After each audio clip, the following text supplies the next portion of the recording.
Have you ever heard a story so strange, so chilling, that it stays with you long after you've heard it? Well, get ready, because today we're journeying deep into Russia's Ural Mountains to uncover one of the most perplexing mysteries of the 20th century, the Dyatlov Pass Incident. In the winter of 1959, a group of 9 experienced hikers, mostly students from the Ural Polytechnical Institute, set out on a challenging expedition.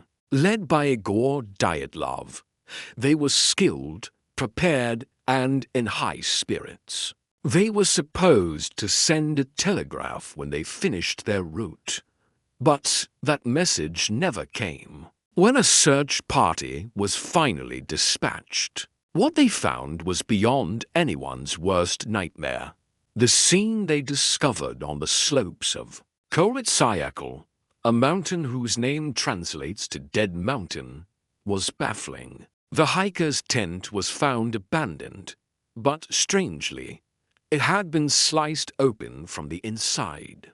It was as if something had terrified them so much that they couldn't even take the seconds needed to untie the entrance. Footprints in the snow showed the group had fled, some of them barefoot, into the brutal -30°C temperatures. The first 2 bodies were found nearly a mile away, by the remains of a small fire under a large cedar tree. They were dressed only in their underwear. 3 more bodies, including that of group leader Igor Dyatlov, were found between the tree and the tent, seemingly frozen while trying to return.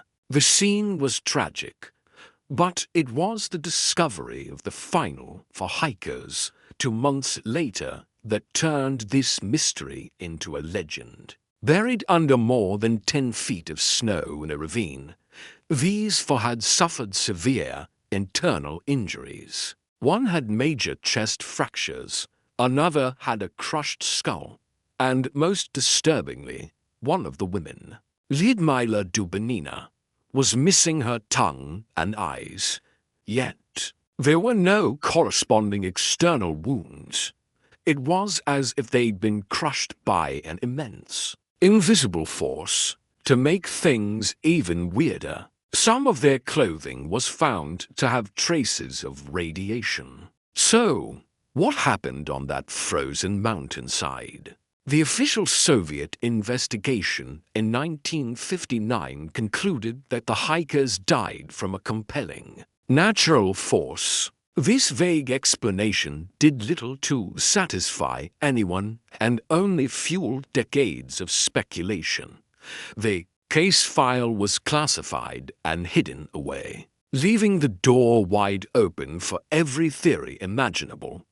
Let's dive into some of the most popular ones. For years, people have pointed fingers at everything from a secret military weapons test gone wrong to an attack by the local Mansi people, though this was quickly ruled out. Then there are the more sensational theories. Some believe the group stumbled upon a Soviet terror secret and were silenced. Others whisper about UFOs, pointing to accounts from other locals who reported seeing strange orange spheres in the sky around the same time.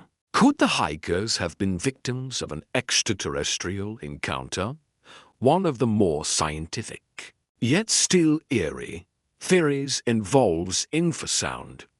This is a low-frequency sound, below the range of human hearing, that can be generated by certain wind patterns, like a Kármán vortex street forming around the mountain peak. It's suggested that this infrasound could have induced intense panic, nausea, and a feeling of dread, causing the hikers to irrationally flee their tent into the deadly cold. This could explain their bizarre behavior. But what about the crushing injuries? This brings us to the most widely accepted explanation today: an avalanche.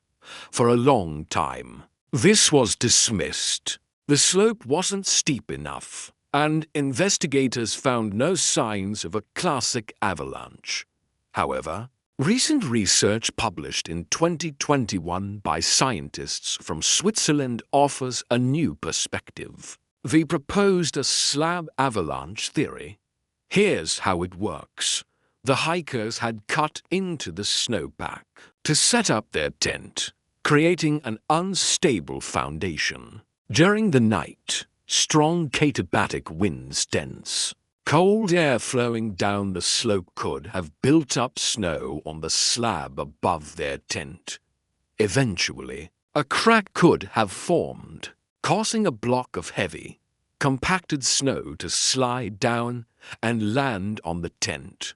This wouldn't have been a massive, sweeping avalanche, but a delayed, localized event. This slab of snow, while not enough to bury them completely, would have been heavy enough to cause the horrific internal injuries seen on some of the victims, without leaving major external marks. The pressure and the sudden shock would have been terrifying. In a state of panic, injured and disoriented in the dark, they would have cut their way out and fled, succumbing to the elements. This theory neatly explains the tent being cut from the inside, the strange pattern of injuries, and the panicked escape. Russian prosecutors, who reopened the case in 2019, also concluded that an avalanche was the most likely cause. But even with this compelling scientific model, many questions linger. What about the missing tongue? Investigators suggest it could have been the result of natural decomposition, and scavengers in the wet environment of the ravine where she was found. The radiation, it was found to be minor, and could have come from thorium mantles used in camping lanterns, which were common at the time. But for many, these rational explanations don't feel complete. Why were some of the hikers so sparsely dressed? Why did they run so far from the relative safety of their tent? Why did some of them appear to be trying to crawl back? The lack of any survivors means we will never know their final thoughts or the true sequence of events. The Dyatlov Pass Incident is a perfect storm of mystery, a remote location, a group of young adventurers, and a set of circumstances so bizarre they defy easy explanation. It is a haunting reminder of the power of nature and the fragility of human life in the face of it. The story continues to captivate us because it taps into our deepest fears of the unknown. It's a puzzle where some pieces will forever be missing. The Dyatlov Foundation, run by friends and relatives of the hikers, continues to push for answers, believing there's more to the story. Whether it was a freak act of nature, a military secret, or something else entirely, the 9 souls lost on that mountain have left behind a legacy that continues to fascinate and horrify investigators and armchair detectives round the world. What do you think happened on that fateful night? Do you believe the avalanche theory, or do you think something more sinister was at play? Let me know your thoughts in the comments below. Thank you for joining me on this journey into one of history's greatest unsolved mysteries. If you found this story as compelling as I do, please hit that like button and subscribe for more deep dives into the unknown. Stay curious and stay safe out there.